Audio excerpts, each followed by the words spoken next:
Some songs are bangers. This one is a crime scene. Today we're not doing a review, we're doing a dissection. Today we're kicking off my Science series with his collab with Robopup, Covered in Blood. Released in late 2023, this track is short at only 1 minute and 58 seconds, but carries a wild ride of toxic romance, drug-fueled raves, and vampire metaphors. I'll break down the lyrics line by line, explore themes, production, and even some artist backstory. If you haven't heard it, check the link in the description to the official YouTube upload. Covered in Blood isn't just for shock value. It's a miniature horror romance where sweetness, violence, and internet spectacle collapse into one image. Blood is love, love is performance.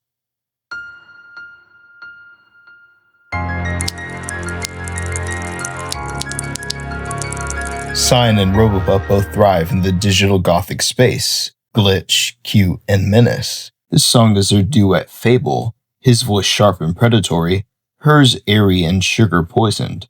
You don't need the lore to get it. The song itself gives us a closed system of images. That's what we'll mine. The artists, architects of chaos. Before you dissect the song, let's talk about the artists because context matters in an overanalysis. Cyan, pronounced as Cyan. Yes, I know that the last time I made a video related to him, I pronounced his name 2 different ways and swapped between the two. I pronounced it as Cyan, even though it's Cyan. Anyways, Cyan is an experimental producer and artist in Zurich, Switzerland, known for pushing boundaries of electronic music. His work is often described as a blend of glitch, ambient, and IDM, creating a sound that's both ethereal and intense. He's been dropping tracks since 2014 when he was just a young teenager. Born in 2001. Gosh, I feel so dumb if that's wrong. Hey, I'm not a researcher, I'm just a fan. So always take my overanalysis with a grain of salt, unless the artist himself give me insight on the song, like Chemical did. Could I have asked Cyan? Yes, I've messaged him before on Discord just last week. Did I? No. Why? I got scared, man. I don't want to bother him, even though he's nice as hell. Sorry, I got off track there. Born in 2001, he's dived to the Scenecore and digicore scenes, collaborating with Digighouls and Sizzy Sixta. His style? Dance-heavy. Glitchy beats with themes of isolation, fame, and chaos. Think tracks like Kiss Me Forever or Solace. This background informs Covered in Blood. Cyan's glitchy production mirrors the fractured relationship he explores, turning impersonal turmoil into sonic disruption.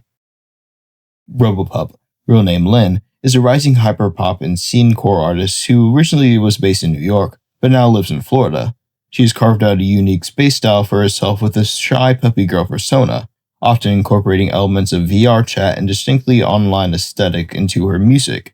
She debuted in 2020 with her first SoundCloud song entitled Glitch Inside My Heart, and blends electronic pop with glitch stutter effects and Russian lyrics in some of her songs.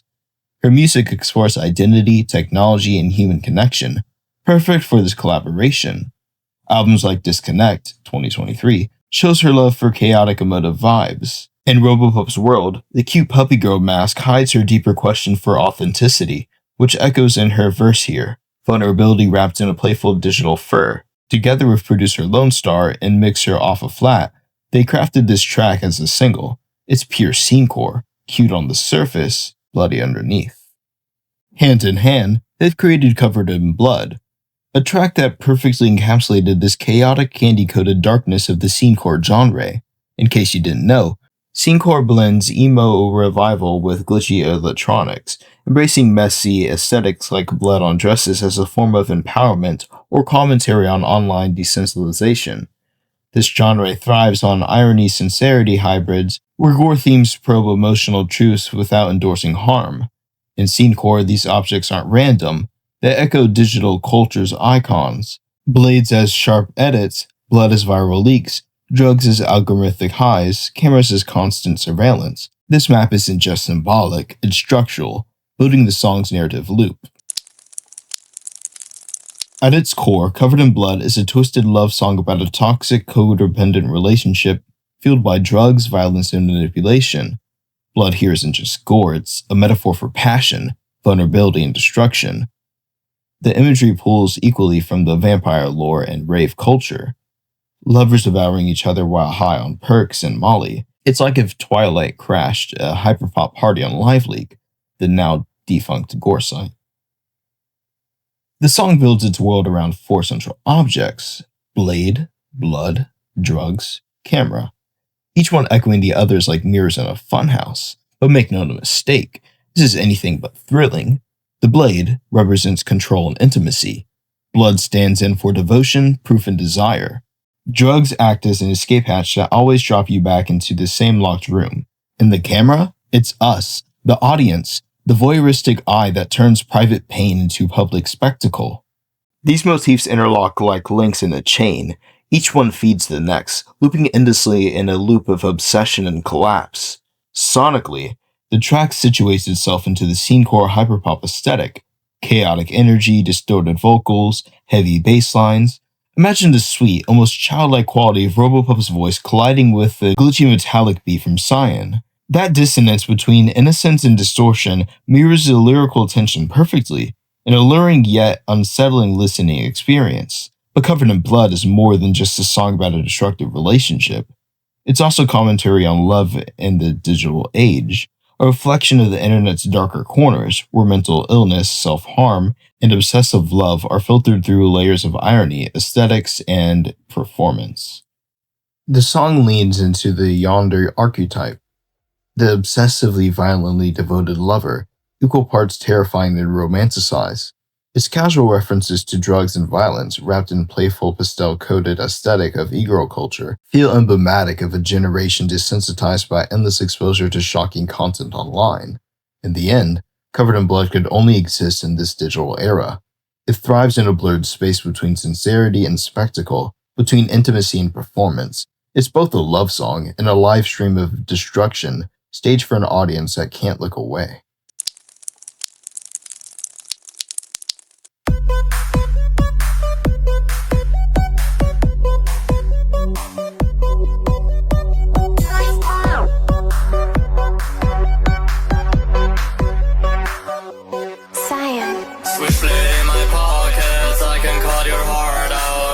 So cute, we could smoke some crazy loud, raving all night in the club of some Percocets, putting you on LiveLeak. When you're slicing off my neck, let me taste your blood, feeling like a vampire. All inside a stream, I can be any higher. Manipulating you is what I always desire. Give me your love, baby, I'll be your supplier. Party images are a classic euphoric shorthand, but the song uses them to sketch ritualized decay. Stay up, stay high, stay attached, until the self dissolves. The fade away feel isn't just a sad boy language, it's the cost of making devotion visible. To be legible as a ride or die, you have to die a little. This is where the song goes from dark to truly disturbing. The mentions of drugs and raving connects the relationship to a chaotic, high-stakes lifestyle. The line about LiveLeak, a now shut down shock site, and slicing off a neck takes the idea of a relationship to a literal and very public act of self-harm. The love is so intense that it becomes a performance for the world to see, a spectacle of their mutual destruction. It's not just a love affair, it's a snuff film they're both starring in. This would be a good time to mention, this overanalysis will be different than my Poison one. Shout out Chemical. Today, I'll play the full verse, then I'll replay and dissect the lyrics line by line. I'll play fair use clips as we go, thanks to Cyan's permission. We can deep dive without any worry about copyright strikes. Okay, let's go ahead and look at it line by line.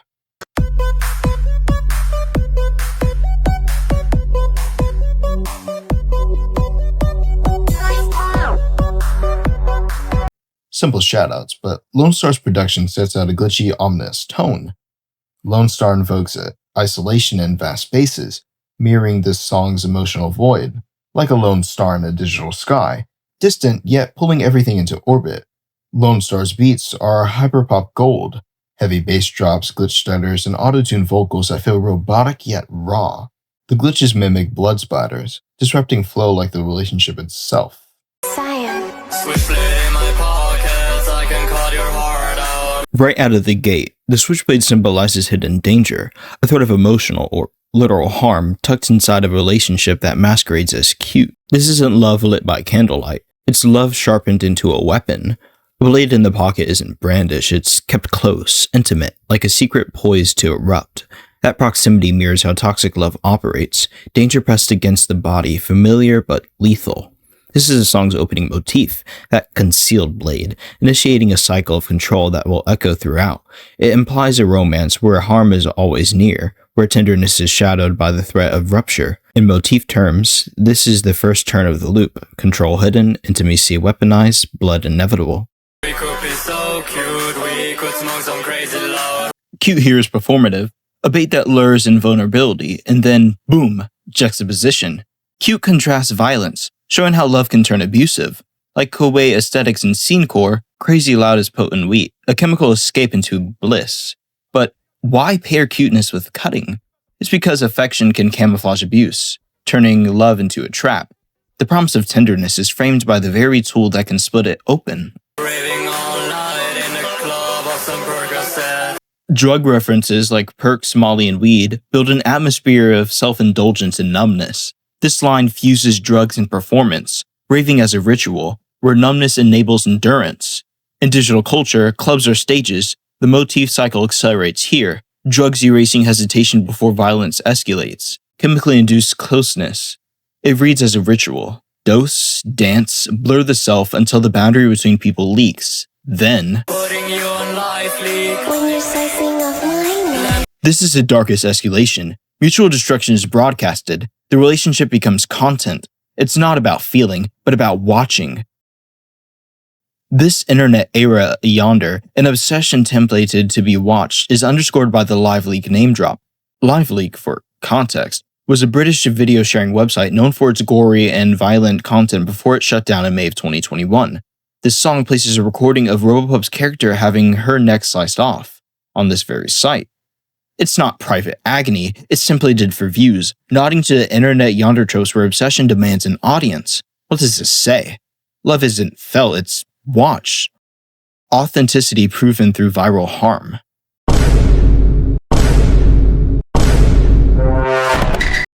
It's your blood feeling like a vampire.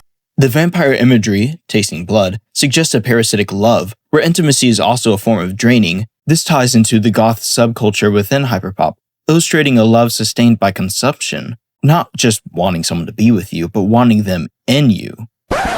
Wait a fucking... Ugh. This juxtaposition of extreme violence and twisted affection sets the song's tone. The "we could be so cute" line, immediately following a threat of violence, perfectly exemplifies this song's central theme. A relationship where pain and love are intricately connected. The blood motif reaches its peak here, with desire framed as consumption, where one partner's essence sustains the other. In a codependent relationship, tasting blood becomes a mutual devouring, mirroring how toxic bonds feed on vulnerability.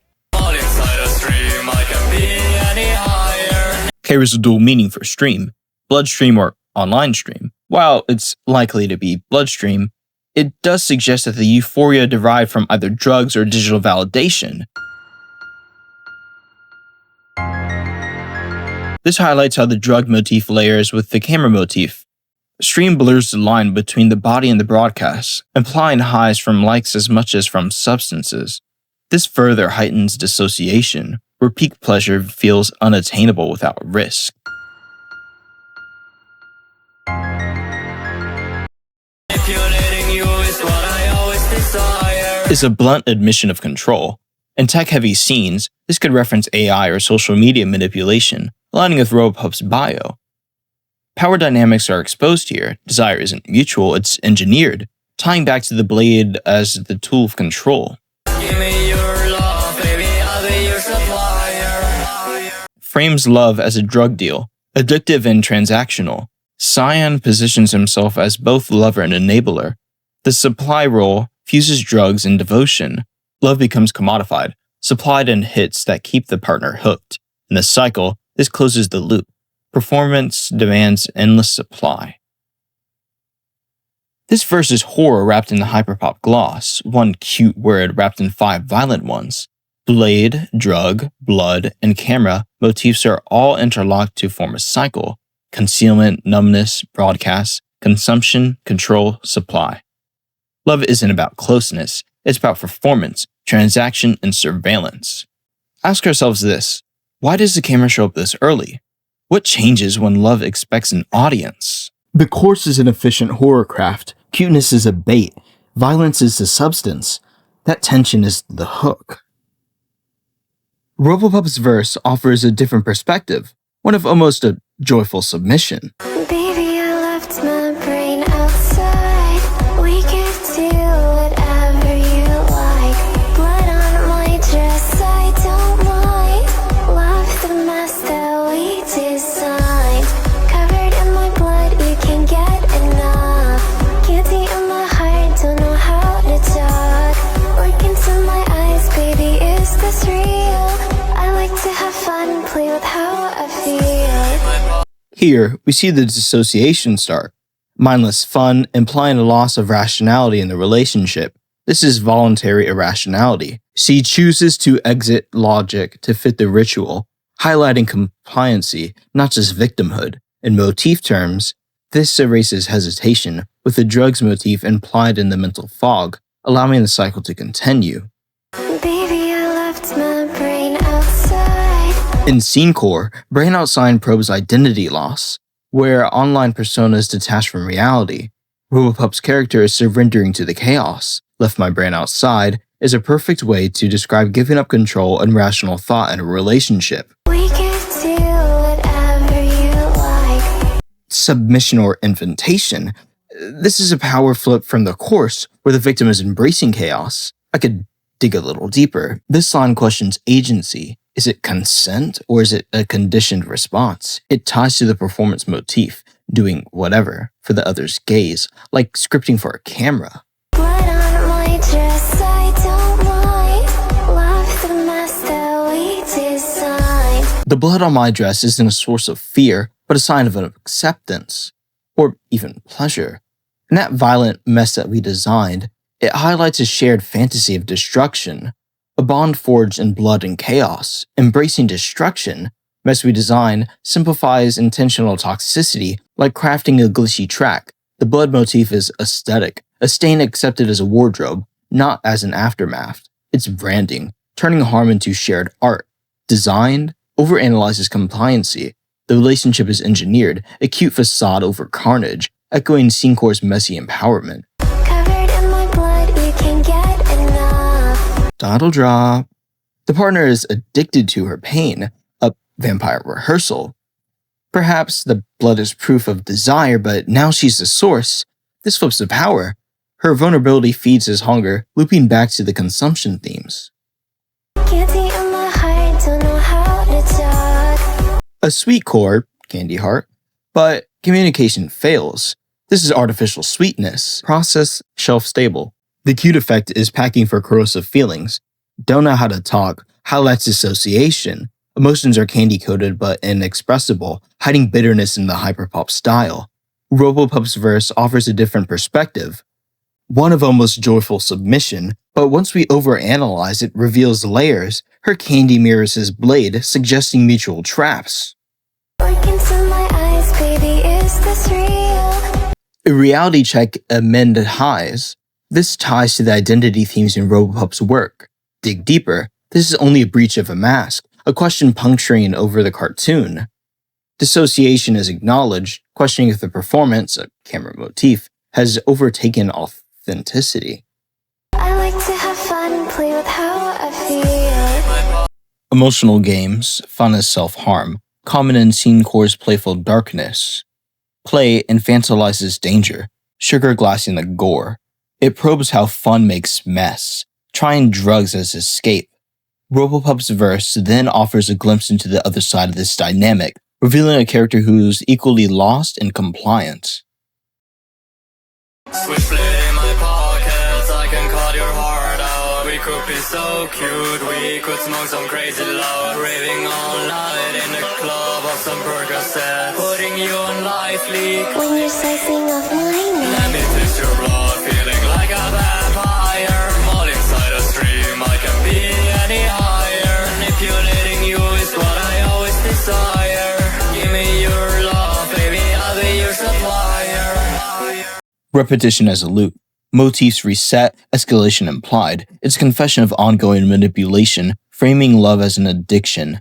The pre-chorus, again from Cyan, repeats the initial threats, reinforcing if the cycle of violence and affection is ongoing. It's a loop of manipulation and codependency. The line, "Manipulating you is what I always desire," isn't a secret. It's an open confession and a key to understanding the relationship. The love they crave is not healthy, it's a power dynamic. "Give me your love, I'll be your supplier," frames love as a drug, a substance to be supplied and consumed, further cementing the theme of addiction that permeates the song. If her verse mirrors his hunger with sugar, who's controlling whom? Is that cute voice a trap for the listener's empathy? Great contrast in delivery, a thorough tone that makes Gore feel colder, not warmer. Culturally, this fits the Scenecore wave, emo revival with glitchy electronics, embracing messy aesthetics like blood on dresses as empowerment. Blood could symbolize digital leaks like LiveLeak, tying to Robopup's tech themes, love exposed and exploited online.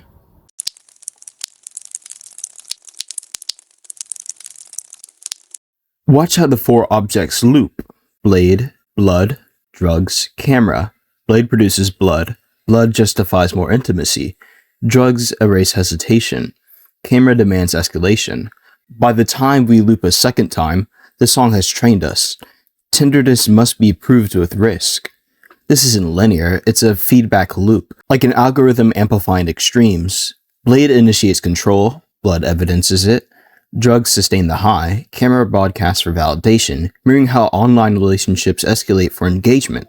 Breaking it costs authenticity, as the performance becomes the self.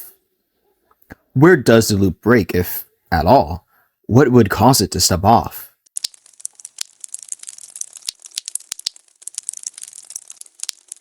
The LiveLeak line isn't random edginess, it ties the track to the internet shock culture, where the boundary between empathy and spectacle is unstable. In that economy, the most authentic love story is the one that hurts on camera. Cute visuals plus gore language equals algorithmic ambivalence. Did you click that for Kuei or carnage? But wait, there's deeper cultural context. You see, Scenecore draws from e-girl aesthetics and yonder tropes, where obsessive love blends irony and sincerity. The song reflects a desensitized generation, where gore sites like LiveLeak, RIP, normalize performative violence. Blood as leak symbolizes data breaches, love exposed online, exploited for views. This probes digital age detachment, relationship as content, harm as currency, without endorsing it. Intertexts include vampire media like Twilight for parasitic romance, or hyperpop like 100 gex for glitchy chaos, but here, it's uniquely internet horror. LiveLeak as a modern gothic castle, blood as a cursed inheritance. This structure overemphasizes cycles over resolution, mirroring endless scrolls.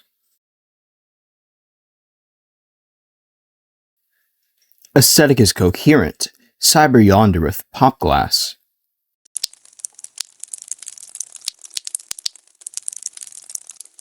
Both voices talk like they want control. He has a blade, she has a stagecraft. If blood is proof, who demands the proof? When she says, doesn't mind the stain, that sounds like consent, but consent inside a performance can be script. The track lives in ambiguity, willing surrender versus aestheticized corrosion. Power isn't binary, it's performative. His manipulation is overt, hers subtle through sugar, drawing empathy while enabling this cycle. In Scenecore, this mirrors how personas like Robopup's Puppy Girl stitch desire from fragments, questioning agency. Is consent real if it's costume for the camera? Themes tied to broader consent discussions in digital space, where boundaries blur without clear exits. What counts as agency if your persona is a costume stitched from somebody else's desire?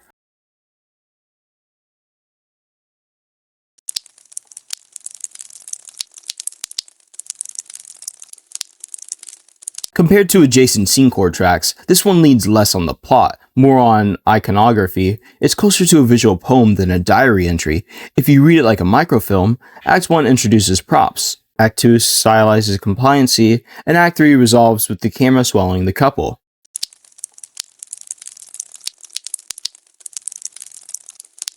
Vocal design. Contrast sells the narrative, sharp versus airy, VX/glitches, starters feel like the blood splatter in audio, low end in tempo, club body feel weaponized to keep you inside the scene, hook mechanism, images, not just melody alone, replay value is semantic, not just sonic. What could be stronger? Well, I do think the song is perfect, but maybe if it had a brief bridge or a negative space that could heighten the final loop, silence could be a new blade. One additional gore image might widen the metaphor for varied reads.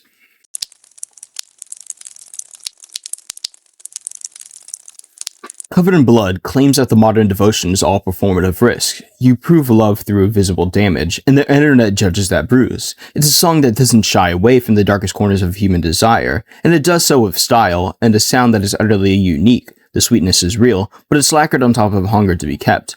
By another person, by an audience, by a loop you can't escape without losing the story you've told about yourself. It's a beautiful bloody mess, and we wouldn't have it any other way. So, what's the song really about? On the surface, it's a shocking tale of violent drug-fueled relationship, but if we dig deeper, we can see it's a commentary on a certain kind of modern online-fueled desperation for connection.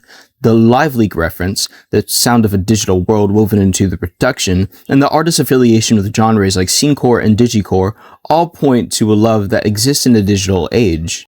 A love that is performative, extreme, and perhaps completely detached from reality.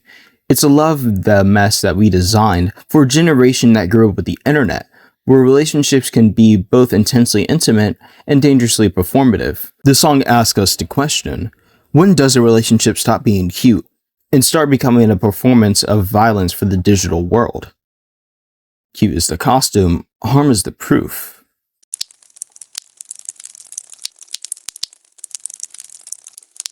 Wrapping it up, I wanted to ask you guys, what's the most tender image here, and how does the song corrupt it? If you remove the camera motif, do the lyrics still read as romance or just violence? Whose agency convinces you more? Cyan's Blade or Robopup Sugar?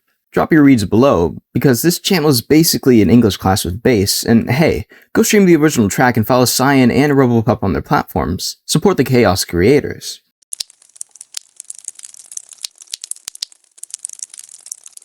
If you like this overanalysis that treats short songs like stories, you're at the right channel. You'll find links to the tracks and both artists in the description. Please support the creators. Next week, the first video of my Robopup overanalysis series will be dropping. My name's Dr. Electro with the Electro Company. You just watched the second episode of my overanalysis series. I'll see you in the next one.